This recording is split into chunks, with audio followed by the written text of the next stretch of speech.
നമ്മുടെ രാജ്യത്ത് ഇന്ന് നടന്നുകൊണ്ടിരിക്കുന്ന പല വിഷയങ്ങളിലും ലീഗ് എടുക്കുന്ന തീരുമാനങ്ങൾ പലരും ശ്രദ്ധിക്കാറില്ല. ഇപ്പോൾ പുതിയ വോട്ടർ പട്ടികയുടെ പരിഷ്കരണം നടക്കാൻ പോവുകയാണ്, SIR. ആ SIRമായി ബന്ധപ്പെട്ടുകൊണ്ട് ഇലക്ഷൻ കമ്മീഷൻ തീരുമാനങ്ങൾ എടുക്കുന്നു. ആസാമിലൊക്കെ SIR നടപ്പാക്കുന്നു എന്ന് പറഞ്ഞുകൊണ്ട് മതിയായ രേഖകളില്ലെന്ന് പറഞ്ഞ് ലക്ഷക്കണക്കിന് ആളുകൾ മുസ്ലിം സമുദായത്തിൽപ്പെട്ടവരാണ്. വളരെ വേദനിക്കുന്ന അവസ്ഥയാണ്. നിങ്ങൾക്കറിയാം, ഇന്ത്യയുടെ പ്രതിപക്ഷ നേതാവ് രാഹുൽ ഗാന്ധി ആ വിഷയം ഉന്നയിച്ചു. പക്ഷെ നിങ്ങളൊക്കെ ശ്രദ്ധിക്കാതെ പോകുന്നൊരു കാര്യമുണ്ട്. കേരളത്തിലേക്ക് SIR വരുന്നതിന് മുമ്പ് സുപ്രീം കോടതിയിൽ അതിന് ചോദ്യം ചെയ്തു. സുപ്രീം കോടതിയിൽ ഇലക്ഷൻ കമ്മീഷൻ സുപ്രീം കോടതിയുടെ മുമ്പിലെത്തിയപ്പോൾ ഏതൊക്കെ രേഖകളാണ് നിങ്ങൾക്ക് വേണ്ടതെന്ന് ചോദിച്ചു. ആ 12 രേഖകളുടെ കൂട്ടത്തിൽ ആധാർ കാർഡ് ഉൾപ്പെടുത്തണം എന്ന് പറഞ്ഞപ്പോൾ ആധാർ കാർഡ് ഉൾപ്പെടുത്താൻ കഴിയില്ല, അത് പൗരത്വ രേഖയായി പരിഗണിക്കുന്നില്ല എന്ന് ഇലക്ഷൻ കമ്മീഷൻ പറഞ്ഞ സമയത്ത് പൗരത്വ രേഖ ഉണ്ടാക്കുന്ന ജോലിയാണോ വോട്ടർ പട്ടിക ഉണ്ടാക്കുന്ന ജോലിയാണോ നിങ്ങളെ ഏൽപ്പിച്ചത്? നിങ്ങളെ ഏൽപ്പിച്ച ജോലി നിങ്ങൾ ചെയ്യുക, ആധാർ കാർഡ് പരിഗണിക്കണമെന്ന് ഇന്ത്യയിലെ സീനിയർ അഭിഭാഷകൻ കപിൽ സിബൽ വാദിച്ചത് ഇന്ത്യൻ യൂണിയൻ മുസ്ലിം ലീഗിന് വേണ്ടിയാണ് എന്ന് നിങ്ങൾ അറിയുക. ബഹുമാനപ്പെട്ട സുപ്രീം കോടതി അത് ശരിവെച്ചുകൊണ്ട് ആധാർ കാർഡ് അതിനാവശ്യമായ ഡോക്യുമെന്റായി എടുക്കാൻ പറഞ്ഞു. ആ ആധാർ കാർഡിന് നമ്മുടെ കൈവശമുള്ളത് കൊണ്ട് നമുക്ക് ധൈര്യമുണ്ട്. ലീഗ് ഏറ്റെടുക്കുന്ന ദൗത്യം അതാണ്. വഖഫുമായി ബന്ധപ്പെട്ട വിഷയങ്ങളുണ്ടായി. ഇന്ത്യ രാജ്യത്ത് മുഴുവൻ വ്യാപകമായ പ്രതിഷേധമുയർന്നു. കാരണം ഒരാൾക്ക് വഖഫ് ചെയ്യാൻ പോലും കഴിയാത്ത വിധം നിയമങ്ങളുണ്ടായി. ഒരാൾ മുസ്ലിമാണെന്ന് 5 വർഷം പ്രാക്ടീസ് ചെയ്ത് തെളിയിക്കണമെന്ന് പറഞ്ഞപ്പോൾ അത് നമ്മുടെ മുമ്പിൽ ഒരു വേദനയുണ്ടാക്കി. ഒരാളുടെ മതപരമായ വിശ്വാസത്തെ അങ്ങനെ ചോദ്യം ചെയ്യപ്പെടാൻ പാടില്ല. വഖഫ് സ്വത്തുക്കൾ കൈകാര്യം ചെയ്യേണ്ടത് മുസ്ലിങ്ങളല്ല എന്ന രീതിയിൽ കാര്യങ്ങളുണ്ടായി. ഓരോന്നും നമ്മൾ ചോദ്യം ചെയ്തു. എല്ലാവരും പറഞ്ഞു കഴിയില്ല. പാർലമെന്റ് പാസ്സാക്കി വെല്ലുവിളിച്ച് മുന്നോട്ട് പോയി. നമ്മൾ പറഞ്ഞു ഞങ്ങൾ അതിനെ ചോദ്യം ചെയ്യും. ഒരു ഭാഗത്ത് പാർലമെന്റിൽ കഴിഞ്ഞില്ലെങ്കിൽ സുപ്രീം കോടതിയിൽ ഞങ്ങൾ ചോദ്യം ചെയ്യും. സുപ്രീം കോടതിയിൽ ചോദ്യം ചെയ്തു എന്ന് മാത്രമല്ല, വഖഫ് യൂസർ എന്ന ഒരു തീരുമാനമൊഴികെ ബാക്കി മുഴുവൻ തീരുമാനവും പാർലമെന്റ് എടുത്തത് സുപ്രീം കോടതിയെ കൊണ്ട് തള്ളിക്കളയിക്കാൻ ഇന്ത്യൻ യൂണിയൻ മുസ്ലിം ലീഗിന്റെ അഭിഭാഷകന് കഴിഞ്ഞു. നിങ്ങൾ ആലോചിക്കേണ്ടത്, ഒരു പാർട്ടി എടുക്കേണ്ട ഡ്യൂട്ടി എന്താണ്? പാർലമെന്റിൽ മാത്രമല്ല, രാജ്യത്തിന്റെ നീതിപീഠത്തിന് മുമ്പിൽ ആ ഡ്യൂട്ടി നിർവഹിക്കപ്പെടുകയാണ്. മുസ്ലിം ലീഗ് പാർട്ടി അതിന്റെ രാഷ്ട്രീയ വളർച്ചയുടെ വലിയ പടവുകൾ ഉയർന്നു കഴിഞ്ഞു. നിങ്ങൾക്കറിയില്ലേ, ഡൽഹിയിൽ ലീഗിന്റെ ഓഫീസ് ഉദ്ഘാടനത്തിന് പോയവരുണ്ടാകും. മുമ്പൊക്കെ ഡൽഹിയിൽ ലീഗിന്റെ ഒരു പരിപാടി നടക്കുമ്പോൾ ഒരു 10-15% ഉത്തരേന്ത്യക്കാരുണ്ടാവുക. ബാക്കി മുണ്ടുടുത്ത കുറച്ച് ആളുകൾ ഇവിടെ നിന്ന് പോകും. കേരളീയരെ കൊണ്ട് ആ ഹാള് നിറയും. എന്നാൽ ഇത്തവണ ഡൽഹിയിലെ ചരിത്ര പ്രസിദ്ധമായ ജവഹർലാൽ നെഹ്റു സ്റ്റേഡിയത്തിൽ മുസ്ലിം ലീഗ് പാർട്ടിയുടെ ഓഫീസിന്റെ ഉദ്ഘാടന ചടങ്ങ് പങ്കെടുത്തപ്പോൾ അതിൽ പങ്കെടുത്ത ആയിരങ്ങളിൽ കേവലം മലയാളികളുടെ എണ്ണം ഒരു 20%-ഓളമായിരുന്നു. ബാക്കി മുഴുവൻ ഉത്തരേന്ത്യയുടെ ഗ്രാമങ്ങളിൽ നിന്നെത്തിയവരാണ്. നല്ല വിദ്യാസമ്പന്നരായ ചെറുപ്പക്കാർ. അവർ മുസ്ലിം ലീഗിലേക്ക് ഒഴുകുകയാണ്. അവർ ലീഗിനെ അംഗീകരിക്കുകയാണ്. ലീഗിന്റെ രാഷ്ട്രീയ സമീപനത്തെ അംഗീകരിച്ചു കൊണ്ടിരിക്കുന്നു. ആ ഒരു മാറ്റം രാജ്യത്ത് പ്രകടമാവുകയാണ്. നിങ്ങൾക്കറിയാമല്ലോ, മുസ്ലിം യൂത്ത് ലീഗ് ഡൽഹിയിൽ നടത്തിയ ഈ വോട്ടർ പട്ടികയുമായി ബന്ധപ്പെട്ടുകൊണ്ടുള്ള റാലി, ആ റാലിയിലേക്ക് കേരളത്തിൽ നിന്നാരും പങ്കെടുത്തില്ല. അവിടെ എത്തിയത് മുഴുവൻ ആയിരക്കണക്കിന് യൂത്ത് ലീഗ് പ്രവർത്തകന്മാർ ഉത്തരേന്ത്യയിൽ നിന്നുള്ളവരാണ്. ഒരു വലിയ മാറ്റത്തിലേക്ക് പാർട്ടി നീങ്ങുകയാണ്. ഈ രാഷ്ട്രീയ വളർച്ച ഒരു ഭാഗത്ത് നടക്കുന്നു. അതുകൊണ്ടാണ് ലീഗിനെ പലരും ഭയപ്പെടുന്നത്. അവർ കണ്ണിലെ കരടായി ലീഗിനെ കാണുന്നത്, ലീഗിനെ തകർക്കാനുള്ള വഴികൾ തേടുന്നത്. കേരളത്തിൽ പോലും നിങ്ങൾക്കറിയാം ഇന്ന് ഇടതുപക്ഷം എടുത്തുകൊണ്ടിരിക്കുന്നത് എന്താണ്. അവർക്കറിയാം വലിയൊരു ജനകീയമായ ഒരു മുന്നേറ്റം രൂപപ്പെട്ടു വരികയാണ്.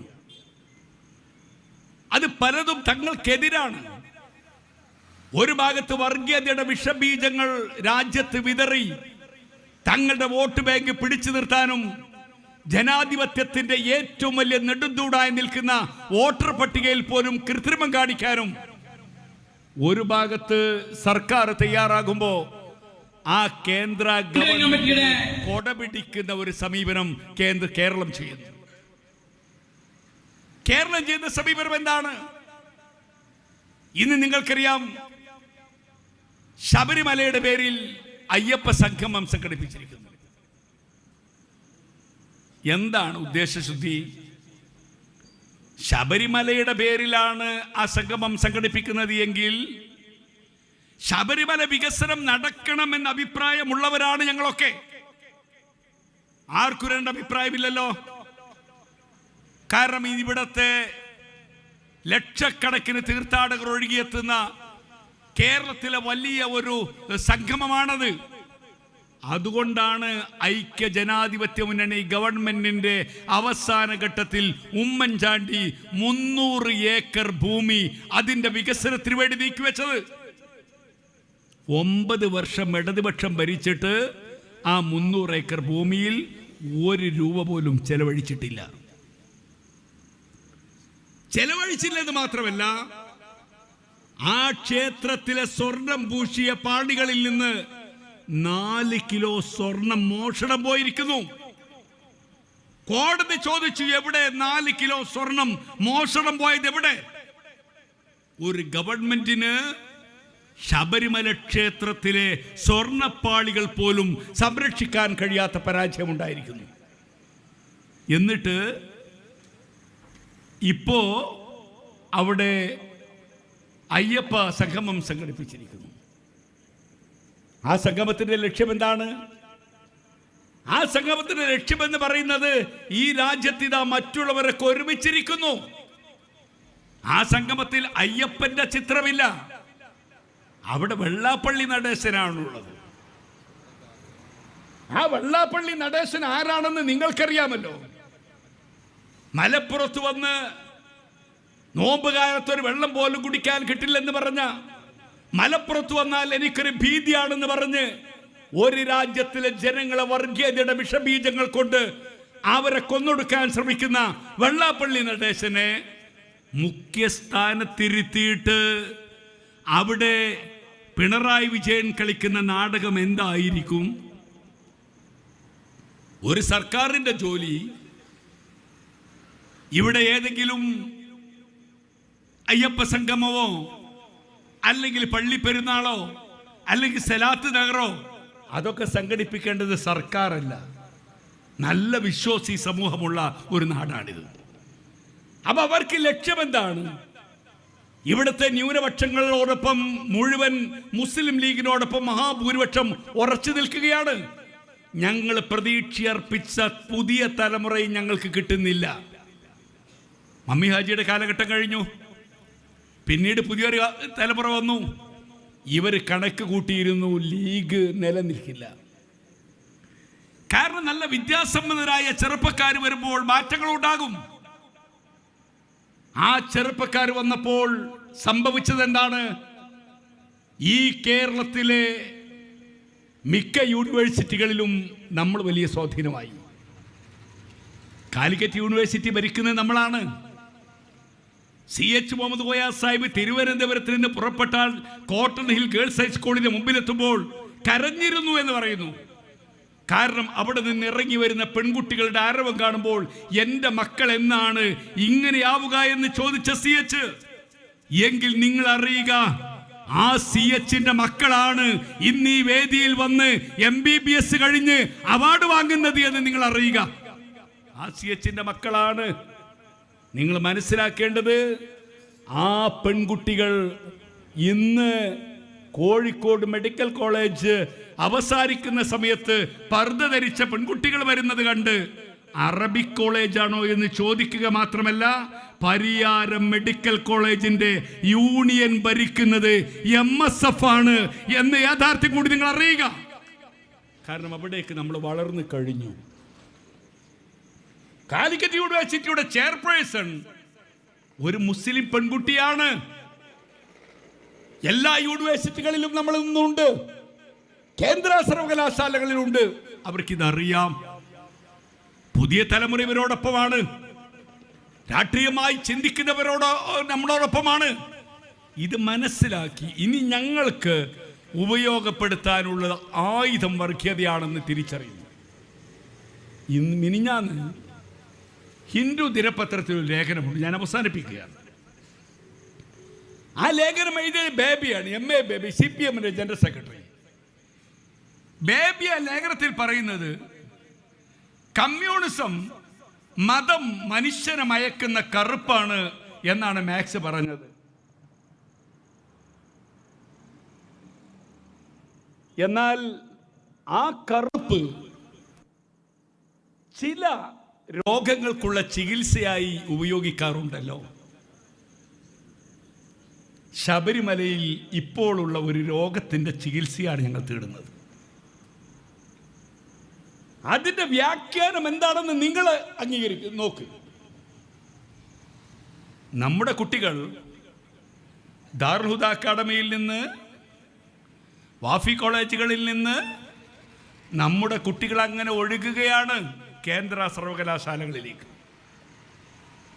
മാർക്സിസ്റ്റ് പാർട്ടിയുടെ ഒരു പാർലമെന്റ് മെമ്പറാണ് പറഞ്ഞത്, എളമരം കരീം, കേന്ദ്ര സർവകലാശാലകളിലേക്ക് തീവ്രവാദികളെ റിക്രൂട്ട് ചെയ്യുന്ന ചില സ്ഥാപനങ്ങൾ കേരളത്തിലുണ്ട്. ഒരു വർഷമായി ആ പ്രസ്താവന വന്നിട്ട് എങ്ങോട്ടാണ് അദ്ദേഹം പോകുന്നത് എന്ന് ഞങ്ങൾക്ക് മനസ്സിലായി. ഇപ്പോൾ നമ്മൾ കണ്ടത് ആ ദാറുൽ ഹുദയിലേക്ക് CPM മാർച്ച് നടത്തുന്നതാണ്. എന്താണ് അവരുടെ ലക്ഷ്യം? അവരുടെ ലക്ഷ്യം എന്താണ്? ഇങ്ങനെ വളർന്നു വരുന്ന ഒരു ജനത തങ്ങൾക്ക് അപകടമുണ്ടാക്കും, അവരെ സമൂഹത്തിൽ ഇല്ലായ്മ ചെയ്യണം. ആയിഷ റളിയല്ലാഹു അൻഹയെ എത്ര വേണമെങ്കിലും ഇവർക്ക് വിമർശിക്കാം. ആയിഷ റളിയല്ലാഹു അൻഹയെ മോശമായി ചിത്രീകരിച്ചുകൊണ്ട് സൽമാൻ റഷ്ദിക്ക് സറ്റാനിസ്റ്റ് വേഴ്സസ് എന്ന പുസ്തകം എഴുതാം. ആ പുസ്തകം രാജീവ് ഗാന്ധിയുടെ കാലഘട്ടത്തിൽ നിരോധിച്ചപ്പോ ആവിഷ്കാര സ്വാതന്ത്ര്യത്തിന്റെ ഏറ്റവും വലിയ നിഷേധമാണതെന്ന് പറഞ്ഞുകൊണ്ട് പ്രകടനം നടത്താം CPMന്. അതിനൊന്നും അവർക്ക് തകരാറില്ല. പക്ഷേ നിങ്ങൾ അറിയേണ്ടത്, ഈ ശൈശവ വിവാഹം എന്ന് പറയുന്നത് പുതിയതായിട്ടൊന്നല്ലല്ലോ. ചരിത്രങ്ങളിൽ അത് ഉണ്ടായിട്ടുണ്ടല്ലോ. ഇന്ത്യയുടെ രാഷ്ട്രപിതാവായ ഗാന്ധിജി തന്റെ ആത്മകഥയിൽ തന്നെ പറയുന്നുണ്ട്, എന്റെ 13ാമത്തെ വയസ്സിലെ വിവാഹം. അന്ന് എൻ്റെ വധുവിനും എനിക്കും 13 വയസ്സ് പ്രായമുള്ളപ്പോഴാണ് ഞാൻ കല്യാണം കഴിക്കുന്നത്. ഗാന്ധിജിയാണ് പറയുന്നത്. അത് കാലഘട്ടമാണ്. EM ശങ്കര നമ്പൂതിരിപ്പാടിന്റെ കുടുംബത്തിലും അങ്ങനെയുണ്ടായി അമ്മയുടെ വിവാഹം. ആയിഷ റളിയല്ലാഹു അൻഹയെ രൂക്ഷമായി വിമർശിക്കുമ്പോൾ 6ാം നൂറ്റാണ്ടിലെ വൈകൃതം എന്ന് വിളിക്കുമ്പോൾ എല്ലാം 20ാം നൂറ്റാണ്ടിലും 19ാം നൂറ്റാണ്ടിലും ഒക്കെ ഇത് സംഭവിച്ചിട്ടുണ്ട് എന്ന് ഈ ലോകത്തോട് പറയാൻ ഇവിടുത്തെ മതപണ്ഡിതന്മാർക്ക് അവകാശമില്ലേ? അതിനെ ചോദ്യം ചെയ്യാമോ? അപ്പൊ നിങ്ങൾ തിരിച്ചറിയേണ്ടത്, CPM ഒരു പുതിയ വഴിയിലേക്ക് നീങ്ങുകയാണ്. രാഷ്ട്രീയ ശത്രുക്കളെ, തങ്ങളുടെ പ്രതിയോഗികളെ വളരെ ക്രൂരമായ രീതിയിൽ നേരിടുകയാണ്. ജനാധിപത്യത്തെ തറകൊല ചെയ്യുകയാണ്. ഞാൻ ചുരുക്കുകയാണ്. ഈ നാട്ടിലെ മനുഷ്യരുടെ ജീവനുമായി ബന്ധപ്പെട്ട വിഷയങ്ങളുണ്ട്. ഇവിടെ എൻ്റെ സുഹൃത്ത് ഷാഫി ഇരിക്കുന്നു. ഒരുപാട് മലപ്പുറം ജില്ലാ പഞ്ചായത്തിൻ്റെ ഒരുപാട് പദ്ധതികൾ ഈ നാട്ടിൽ നടന്നുകൊണ്ടിരിക്കുന്നു. ആരോഗ്യരംഗത്ത് അവർ നടത്തുന്ന ഇടപെടലുകൾ വലുതാണ്. പക്ഷേ നമ്മുടെ ആരോഗ്യരംഗം ഇന്ന് എവിടെയാണ് നിൽക്കുന്നത്? സർക്കാരിന് ഇടപെടാൻ കഴിയുന്നില്ല ഒന്നിലും.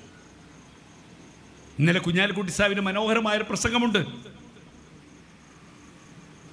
കേരളത്തിലെ നിയമസഭയിൽ അദ്ദേഹം പറഞ്ഞു,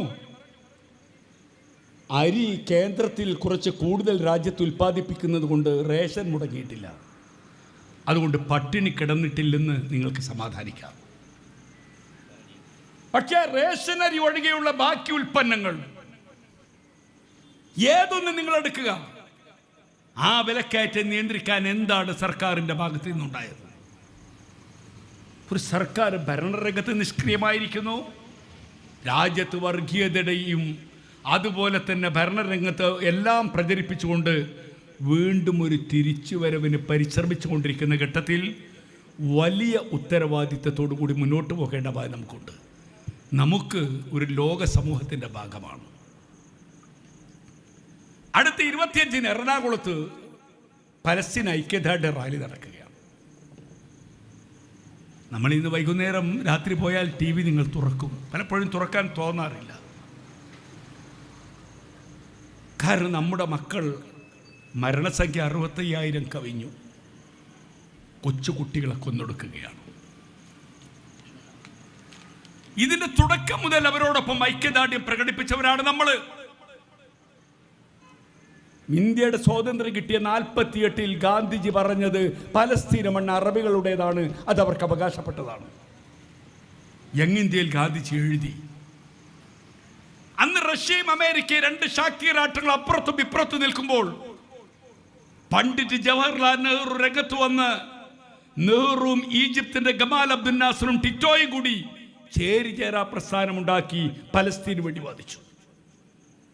ശ്രീമതി ഇന്ദിരാഗാന്ധി ഇന്ത്യയുടെ പ്രധാനമന്ത്രിയായപ്പോൾ ലോകത്താദ്യമായി പലസ്തീനെ സ്വതന്ത്ര രാഷ്ട്രമായി അംഗീകരിച്ചുകൊണ്ട് പലസ്തീൻ വിമോചന മുന്നണിയുടെ നേതാവ് കറുത്ത കോട്ടിട്ട് തലപ്പാവടഞ്ഞ് യാസർ അറഫാത്തിനെ ലോകരാഷ്ട്ര നേതാവായി ഡൽഹിയിൽ സ്വീകരിച്ചു. ഒരു കയ്യിൽ റിവോൾവറും മറുകയിൽ ഒലിവിൻ്റെ കുമ്പുമായി അദ്ദേഹം വന്നിറങ്ങി. ഇന്ത്യ അവരോടൊപ്പം നിന്നു. യാസർ അറഫാത്ത് മരിക്കുന്നതിന് മുമ്പ് ഇന്ത്യ പ്രതികരിച്ച് അഹമ്മദ് സാഹിബ് അവിടെ എത്തി. ധനസഹായം കൈമാറുമ്പോൾ എൻ്റെ പെങ്ങളുടെ നാട്ടിൽ നിന്നാണ് നിങ്ങൾ വരുന്നതെന്ന് പറഞ്ഞ് പൊട്ടിക്കരഞ്ഞു. മുസ്ലിം ലീഗിന്റെ ദേശീയ ആസ്ഥാനം ഡൽഹിയിൽ ഉദ്ഘാടനം ചെയ്യുമ്പോൾ ആ വേദിയിൽ പലസ്തീൻ അംബാസഡർ വന്നിരുന്നു. ഞങ്ങൾക്ക് ഇവരേ ഉള്ളൂ എന്ന് പറയുന്ന വിധം നമുക്ക് കടമയില്ലേ? അധർമ്മം പ്രവർത്തിക്കുന്നവരോട് നേരിടാനാവുമെങ്കിൽ നേരിടണം. നേരിടാൻ കഴിയില്ല, നാവ് കൊണ്ട് എതിർക്കാൻ കഴിയുമെങ്കിൽ നാവ് കൊണ്ട് എതിർക്കണം. മനസ്സുകൊണ്ട് വെറുക്കാനാകുമെങ്കിൽ വെറുക്കണം. ആ നാവ് കൊണ്ട് എതിർക്കാനെങ്കിലും കഴിയുന്ന ഒരു സാഹചര്യം ലീഗ് സൃഷ്ടിക്കുകയാണ്. അതുകൊണ്ടാണ് 25-ാം തീയതി എറണാകുളത്ത് നടക്കുന്ന നമ്മുടെ ഐക്യദാർഢ്യ സമ്മേളനം പ്രസക്തമാകുന്നത്. ആ സമ്മേളനം വിജയിക്കണം. സാധ്യമാകുന്നവരൊക്കെ അതിൽ പങ്കാളികളാകണം. പ്രിയപ്പെട്ടവരെ, മുസ്ലിം ലീഗിന് ഒരു ആസ്ഥാന മന്ദിരം ഉദ്ഘാടനം ചെയ്ത ഈ ദിവസം മുസ്ലിം ലീഗ് പാർട്ടി എന്നും അതിൻ്റെ കിതപ്പിലും കുതിപ്പിലും ഒപ്പം നിന്നുള്ള അഭിമാനകരമായ പാരമ്പര്യമുള്ള ഈ മണ്ണ്, വിശേഷിച്ചും ഈ ഓവുങ്ങൽ പ്രദേശം, അതിനൊരു ആസ്ഥാന മന്ദിരം അതിമനോഹരമായ രീതിയിൽ ഇവിടെ നിർമ്മിക്കപ്പെട്ടു. അതും ഈ പ്രദേശത്തെ ഏറ്റവും കൂടുതൽ സംഘടനാ രംഗത്ത് നിറപ്പകിട്ടാർന്ന ചരിത്രമുള്ള 2 സമുന്നത നേതാക്കന്മാരുടെ നാമധേയത്തിലാണ്. ഒരു നല്ല പ്രവർത്തന കേന്ദ്രമായി ആ സ്ഥാപനം ഭവിക്കട്ടെ എന്ന് ആത്മാർത്ഥമായി പ്രാർത്ഥിച്ചുകൊണ്ട് ഞാൻ എൻ്റെ വാക്കുകൾ അവസാനിപ്പിക്കുന്നു. അസ്സലാമു അലൈക്കും.